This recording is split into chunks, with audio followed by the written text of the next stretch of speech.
One of the statistics that I talk about that shocks a lot of people, before 2015, 80% of the money that's in circulation today didn't even exist. Part of that reason is we're just continuing to print money and devalue the dollar, which is all inflation is. One of the solutions that you have available to you is a Roth conversion, and so you'll pay taxes on it then, but all of the growth from that point forward now is tax-free. I like to use the bucket analogy a lot. When you think about buckets in terms of investments, it's okay, I have my immediate / short-term bucket. This is typically somewhere between the next 1 month to 3 years. This is the money that we're going to spend here. Then you're typically going to look somewhere between a 3 and 7 year time frame. Allows us to take a little bit more risk, but not get overly risky because we know that this bucket is now going to have to fill bucket 1. Then you have bucket 3, which tends to be somewhere 7 to 10 years or 10 years and above, 7 years and above, honestly. Anything that's truly long-term assets allows us to focus on the appreciation of this part. And this is where I get into giving all of your money a specific purpose, right? So you don't need every bit of your dollars not slated for the same thing. You're going to put it in a strategy for what is the purpose of that money specifically. Then I talk about the buckets of taxes, right? So when the IRS looks at your money, it really only has 3 buckets. So it has a tax deferred bucket, which is assets that you don't pay any taxes on up front. You put it in, let's think about a 401k, IRA, any of those things. You don't pay taxes up front of that money, and then it grows and it's completely tax deferred. So that's your first kind of tax deferred bucket. This is where most retirees continue to focus and save their money. 1, because it's easy, but 2, I say it's easy because it's an automated thing. Most people have a 401k. They just say, hey, take a certain percentage out of my paycheck, and then it continues to save. They don't think about it, and they touch it again in 30 years. The other part of that, though, is because that money's never been taxed, now you have somewhere around a 20 to 25% bump in the amount of dollars that you can save. The next bucket is kind of a taxed now bucket, right? Doesn't necessarily have any sort of tax advantage. And this is typically where you're going to think about maybe some dividend paying stocks, some money that you've saved above and beyond what you could save in your 401k. You had some additional assets. You can buy anything in this bucket, but typically something that's going to have a return in that year is going to be taxed in that year. So again, CDs, dividend paying stocks, any of those sorts of things. That third bucket is what I call your kind of income tax-free bucket, right? So you pay taxes on it up front, but then think of your Roth IRAs here. You can use life insurance kind of in this manner, but typically Roth IRA is the one that's most well known. So we look at that. You're going to pay all of the taxes up front, but then every bit of growth that happens in there is tax-free.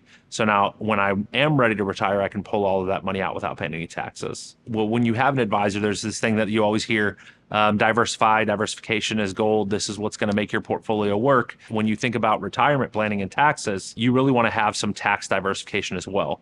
I'm not saying just have one bucket or just have the other, but you want it to be equal. So everybody's situation is a little bit different. Most people that I see, their largest bucket tends to be that tax deferred bucket, but all they're creating is kind of a tax time bomb that happens when they retire because now all of their income continues to stay taxed. So they continue to stay in a high tax bracket as they're retired. Then you look at you have your tax kind of right now bucket, which is fine. That tends to be a little bit smaller.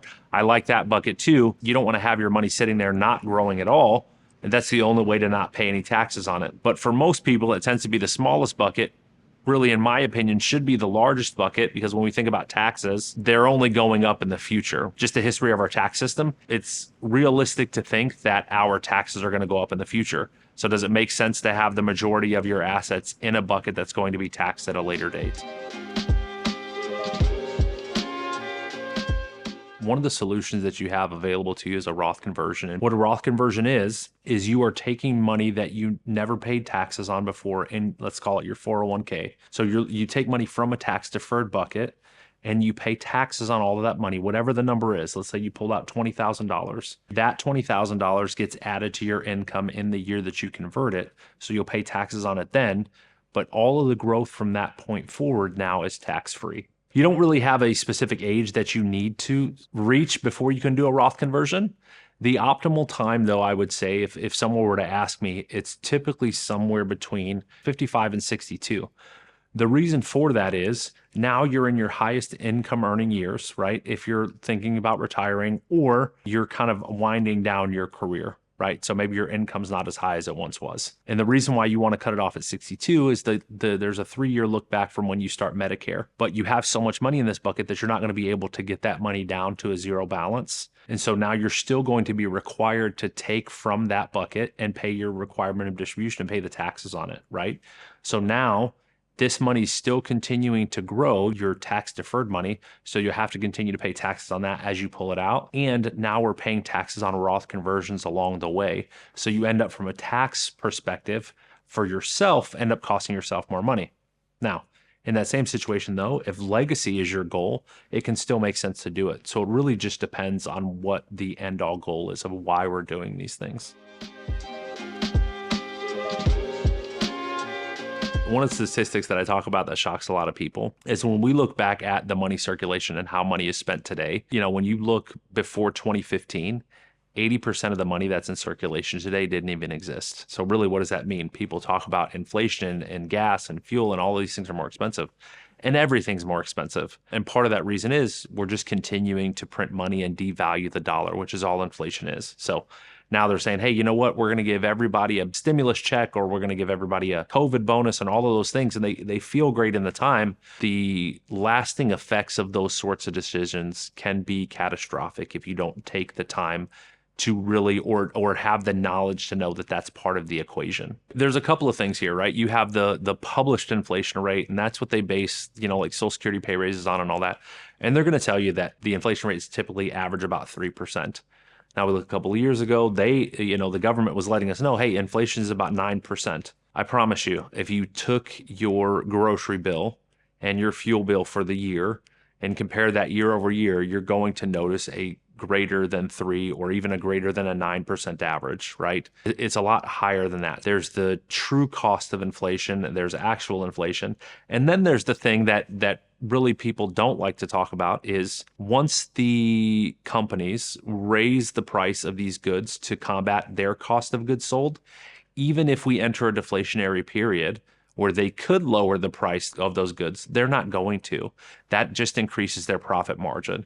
When you know that, you have kind of two numbers that you really want to plan for, right? You have, here's what my base necessity is. Here's the cost of me surviving, but nobody wants to survive in retirement. And then you have, okay, here's my cost to thrive, so to speak, just to use a word that, kind of rhymes, but I want to take less risk in retirement, which absolutely makes a whole lot of sense. But then they go too conservative and they're focused on a 4 to 5% growth rate and they're withdrawing money. When you do the math, the likelihood of running out of money at a 4 to 5% growth rate in a bond portfolio versus an equity portfolio that averages, even though it's got a lot more volatility, but it's going to average 7, 8, 10%, something like that, you're actually in a better off position. Your likelihood of success and having money till you unfortunately pass away, it's a lot more likely to happen when you actually take a little bit more risk. If you lived long enough to make it to this point in your life, you've had plenty of surprises. How you're going to get through retirement doesn't need to be one of them. That's why structure is the strategy.